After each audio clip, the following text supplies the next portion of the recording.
Now, what we don't know, and this is where the importance of the pacemaker is so vital. That's the best unbiased witness we have right now, which is at 2:10 when that pacemaker pinged. Did it show normal heartbeat like she normally has? Did it show she was in distress? Or did the telemetry show there was no heartbeat? And then that gives us an idea based on what happened in the timing. Tucson, Arizona, February 1st, 2026. 1:47 in the morning. The Catalina Foothills neighborhood is quiet. The kind of quiet that only exists in the hours between midnight and dawn, when the streets empty out and the only sound is the occasional shift of wind moving through the desert brush. The houses sit back from the road. The porch lights glow soft and steady. Nothing moves. Nothing except one figure. Dressed in black. Slim build. Athletic. Gloves on both hands. 2 bags. Moving toward a house at the end of a residential street with the kind of deliberate, unhurried purpose that suggests this moment had been rehearsed. Planned. Prepared for. The doorbell camera captured it. Every second of it. And then, at exactly 1:47 in the morning, the figure reached up. And the footage went dark. That was the last external visual record of anything at that property that night. But it was not the last record. Because something else was watching. Something that could not be disabled, could not be unplugged, could not be pointed away from a door or redirected down a driveway. Something that had no lens, no battery pack sitting exposed on a wall, no signal that could be jammed or cut. Something that was already inside the house. Already inside the room. Already inside the only person who matters in this entire story. Something beating inside the chest of an 84-year-old woman named Nancy Guthrie. And it recorded everything.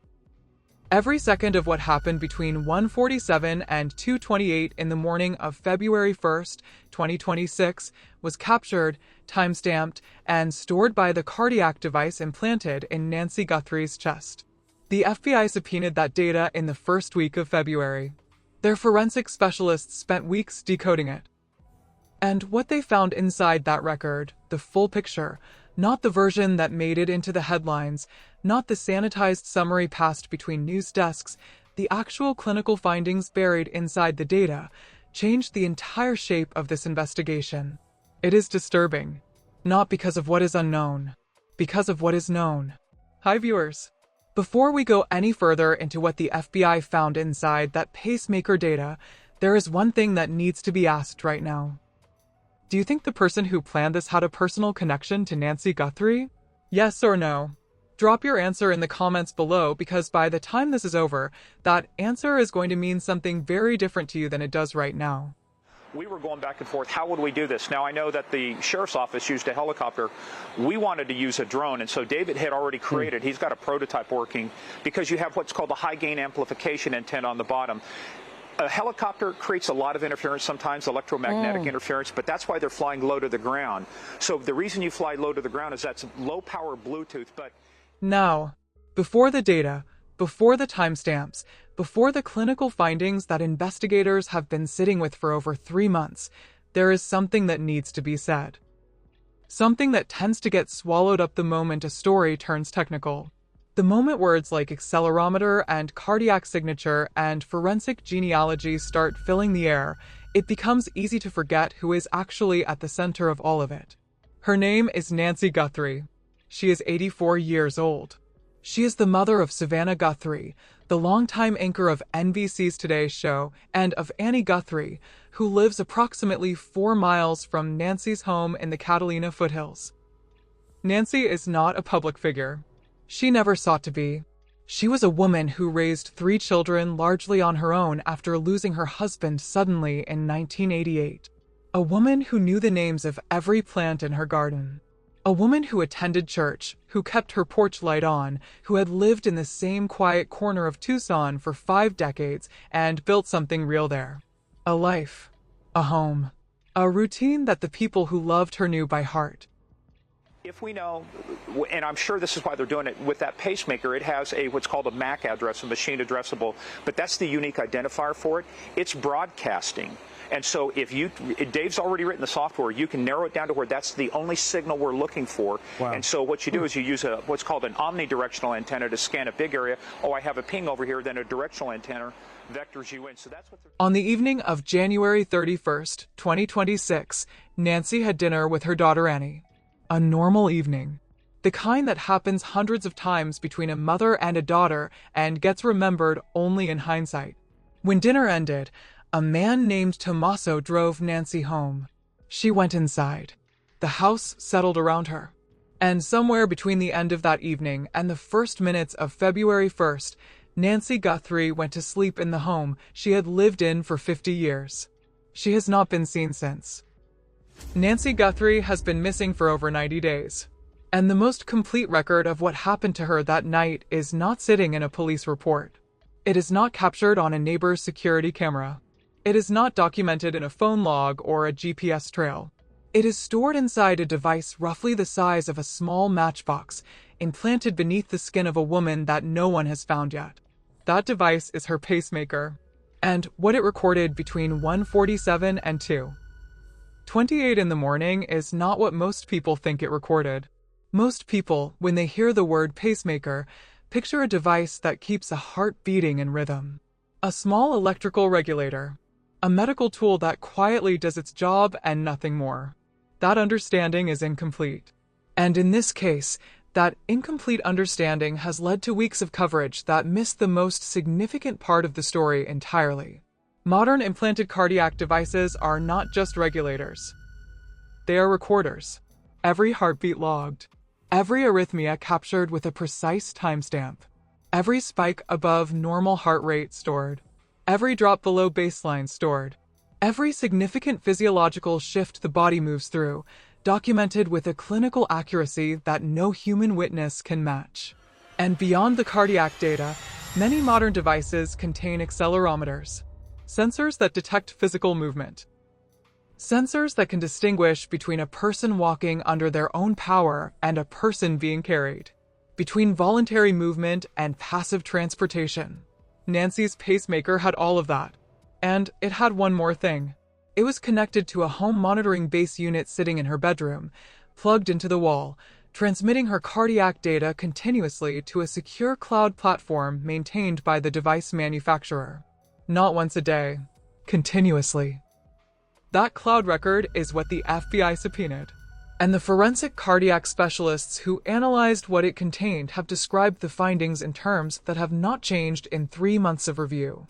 The results are disturbing. Not because of what they cannot explain. Because of what they can. Because of what that data, read in full, in sequence, minute by minute across that 41-minute window of complete external darkness, tells investigators about exactly what happened to a woman who tended her garden, attended her church, and had dinner with her daughter the night before her world was taken from her. Stay with this. Because by the time the full picture is laid out, every timestamp, every clinical finding, every piece of what the FBI now knows with medical certainty, there will be no version of this case that looks the way it did before. The data does not lie. And Nancy Guthrie's heart told the truth about every second of that night, whether anyone was listening or not. I don't need the front-end skill for this. It's a script writing task. Let me search for accurate, current details about this case before writing. Now I have the verified facts. Let me write the continuation script with accuracy, rhythm, and cinematic tension.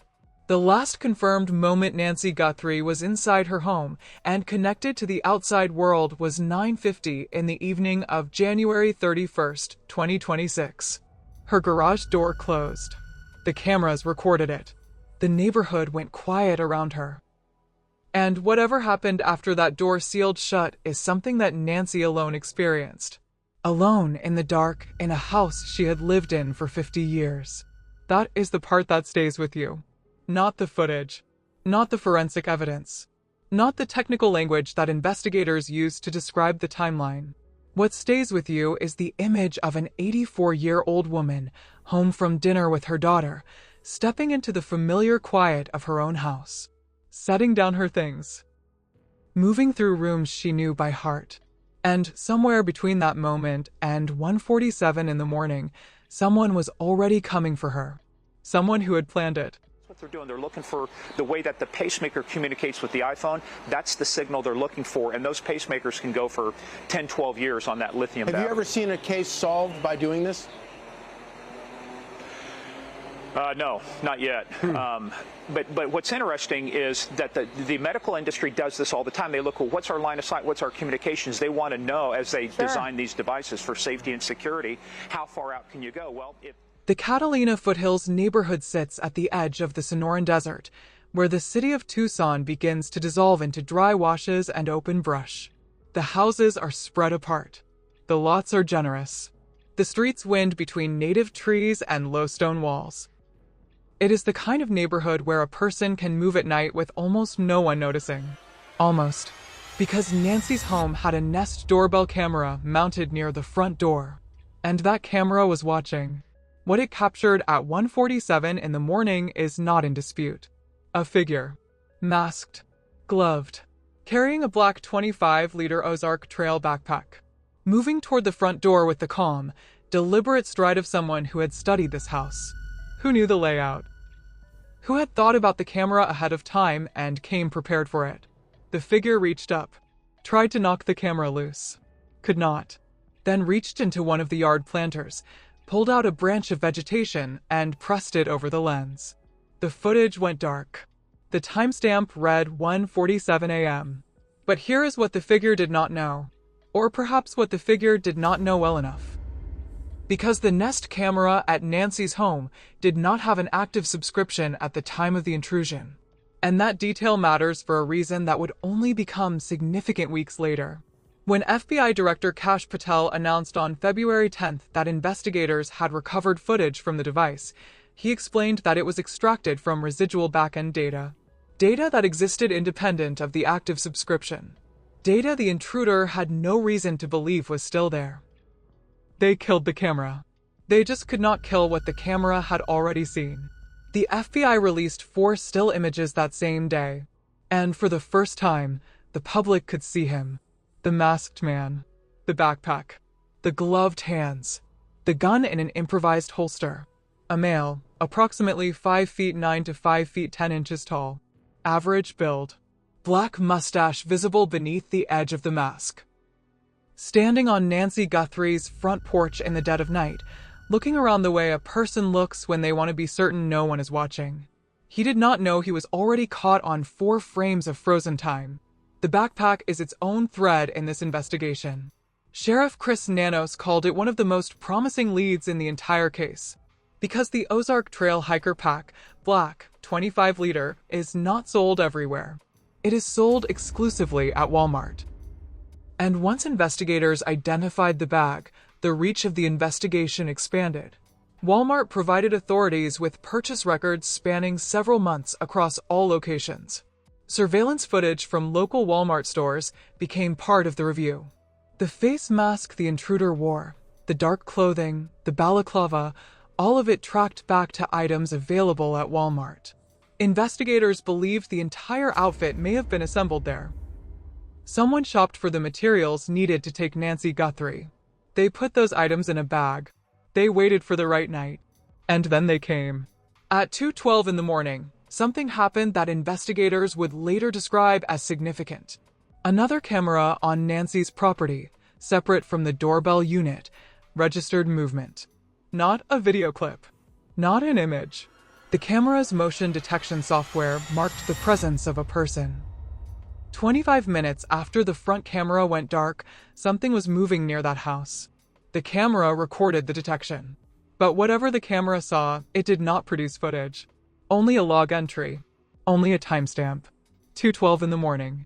Between 1:47 and 2:12, inside that home, something was happening to Nancy Guthrie. And the only continuous record of those minutes exists inside the device in her chest.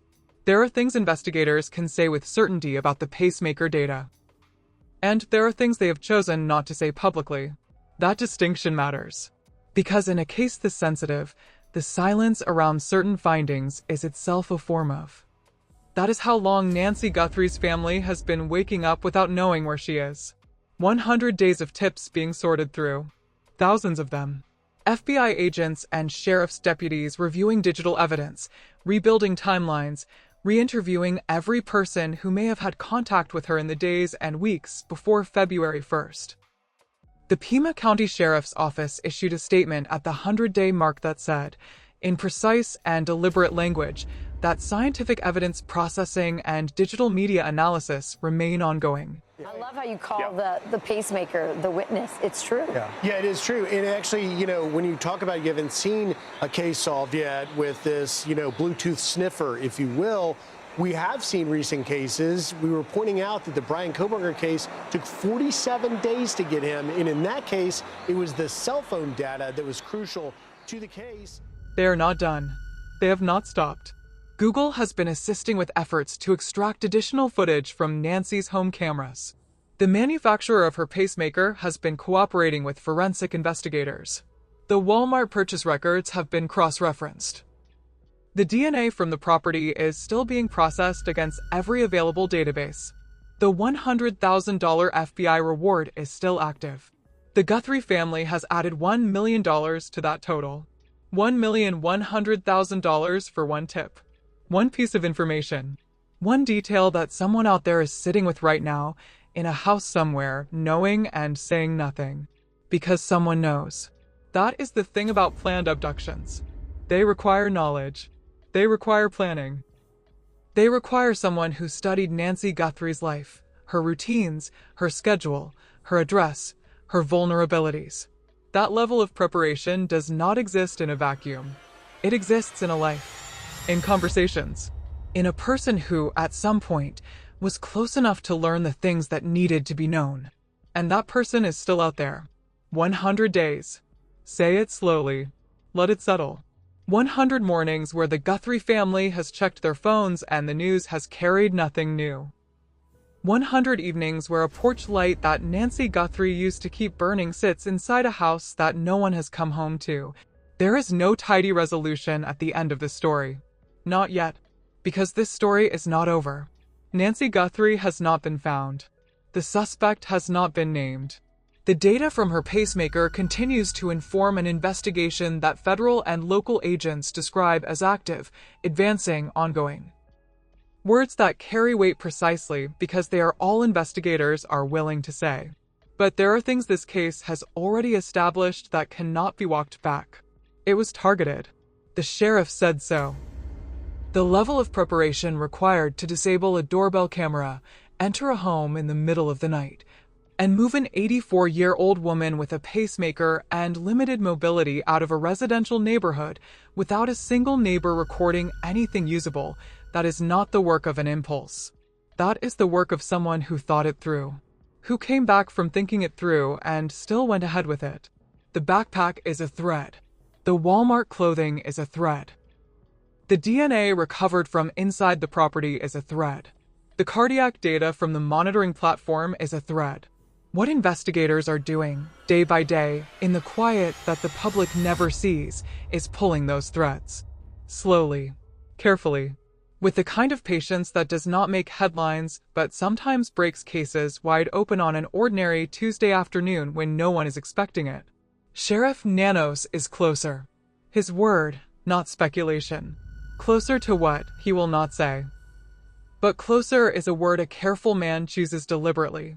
Nancy Ellen Long Guthrie was born on January 27, 1942, in Fort Wright, Kentucky. She moved to Tucson in the early 1970s and built the kind of life there that becomes invisible to everyone but the people who love it. A garden that she knew by name. A church pew she sat in every Sunday.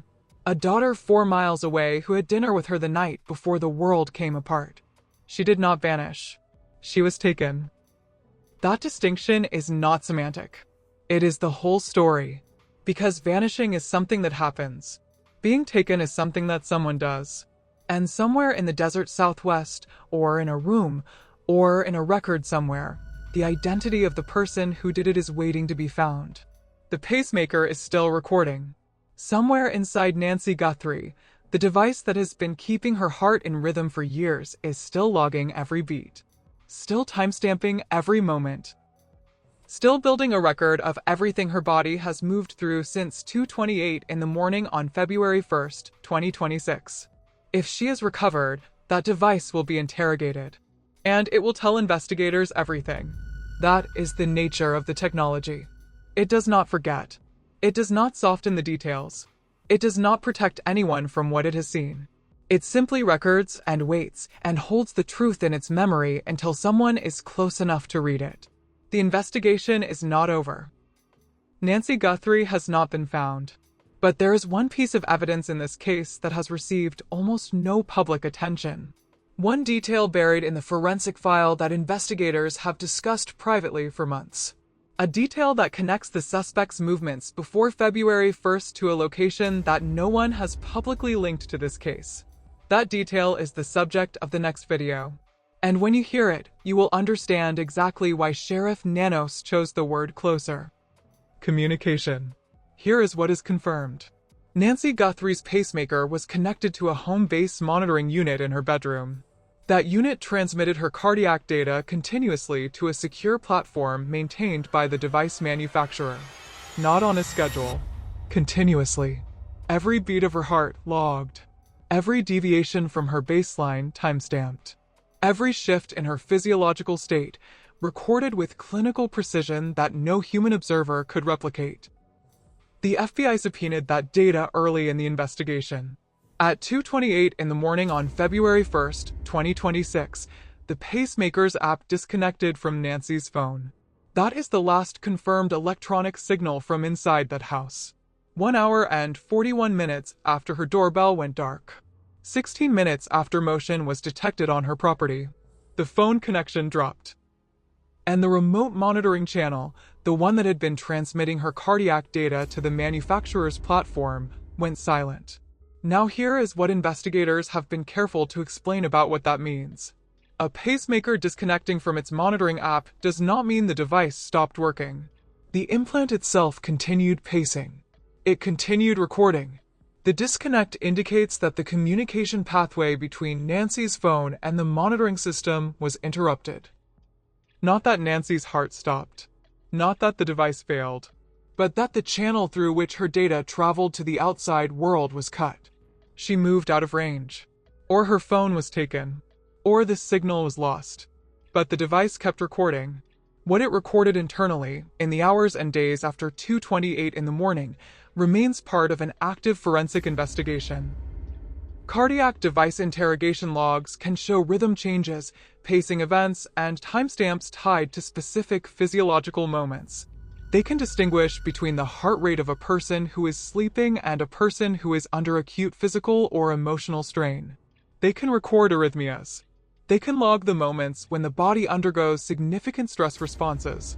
They cannot tell investigators where Nancy was, but they can tell investigators something about the state she was in. And that is the part that has not been released. What the FBI's forensic cardiac specialists found inside those logs, the full clinical picture from that 41-minute window between 1:47 and 2:28, has not been made public. What has been said, by those with knowledge of the findings, is that the data is disturbing. Not because it is ambiguous, because it is not. Because it speaks clearly about what those minutes held for a woman who was alone in her home in the middle of the night when someone came through her door. The blood found at the scene confirmed what the data suggested. Bloodstains belonging to Nancy Guthrie were discovered at her property. Not a trace. Not a smear. Bloodstains. Confirmed to be hers by forensic analysis. And when investigators placed the pacemaker timeline alongside the physical evidence, the picture they assembled is one that law enforcement has described as a targeted abduction, planned in advance, executed in the early hours of the morning by at least one individual who knew who Nancy Guthrie was, where she lived, and when she would be vulnerable. The Pima County Sheriff's Office said it clearly. This was not random. She was selected. She was watched. And whoever watched her, whoever stood outside her home on January 31st and February 1st and made the calculations that led to that masked figure with the Walmart backpack and the borrowed darkness of a disconnected camera, that person is still unidentified, still unnamed, Still, as of 100 days into this investigation, not in custody. The gloves found near the house matched nothing in Cody's, the national DNA database. The DNA recovered from inside the property, genetic material that did not belong to Nancy or to anyone in regular contact with her, is being processed. No matches come back. Not yet. The signal sniffers deployed by federal agents, high-frequency devices mounted on helicopters, designed to detect the specific low-power Bluetooth signal emitted by her pacemaker, have returned nothing. Silence. Not because the technology failed. Because Nancy is not close enough to find. Here is what Savannah Guthrie said on February 4th, 2026. She stood with her brother Cameron and her sister Annie, and she looked into a camera and she spoke directly to whoever was holding her mother. 3 adult children addressing a shadow. 3 people who knew Nancy Guthrie as their mother, as the woman who raised them after their father died in 1988, standing in front of the world and asking to hear that she was still alive. She said they needed proof of life. She said voices and images can be manipulated. She said they needed to know without doubt that their mother was breathing. No proof of life has been received. That silence has been the defining feature of this case for 100 days. Not the evidence. Not the tips. Not the forensic processing. The silence from whoever has Nancy Guthrie. Because the ransom notes came. KLTV in Tucson received one the day after Nancy went missing. The letter included details about what she was wearing that night. Specific details. The kind that cannot be guessed. 2 deadlines were listed, February 5th and February 9th. Both passed. The family did not respond in the way that was demanded. Then Savannah Guthrie spoke publicly again. This time directly to the captors. She said her family had received the message. She said they understood. She said they were ready to talk. And she said something that no daughter should ever have to say on a public platform. She said they would pay. That returning Nancy was the only way any of them would have peace. No response came. TMZ received a 3rd letter. This one from a person claiming to know the identity of whoever took Nancy, demanding 1 Bitcoin in exchange for that information. A Southern California man was arrested in the early days of the investigation for sending fake ransom demands by text message. He had no connection to Nancy. He was trying to extract money from a family in anguish. People do that. They see pain and they reach into it. The investigation widened and contracted across the weeks that followed. A person of interest was detained at a traffic stop in Rio Rico, 60 miles south of Tucson, on February 10th. A search warrant was executed at a nearby property. By February 11th, investigators had released him. Not involved. A second search warrant was executed on February 14th near East Orange Grove Road and North 1st Avenue. No arrests. In mid-February, the Pima County Sheriff's Department conducted a SWAT operation at a residence 2 miles from Nancy's home. 2 people were removed. Roads were closed. For hours later, investigators left. No arrests. Each lead followed. Each lead closed behind them. The FBI made contact with Mexican authorities. Officials have confirmed there is no evidence that Nancy crossed the southern border. She is believed to still be within the United States. Whether she is within driving distance of Tucson, no one can say publicly. Whether the person who took her is still nearby, no one can say publicly. Whether she is alive, no one can say publicly. What Sheriff Chris Nanos has said is this: the investigation is active. His team is closer. He used the word closer specifically. And he said that recent developments in the case have been, in his words, really great. He declined to elaborate. The integrity of the investigation required him to stay silent about the most significant things he knows. 100 days.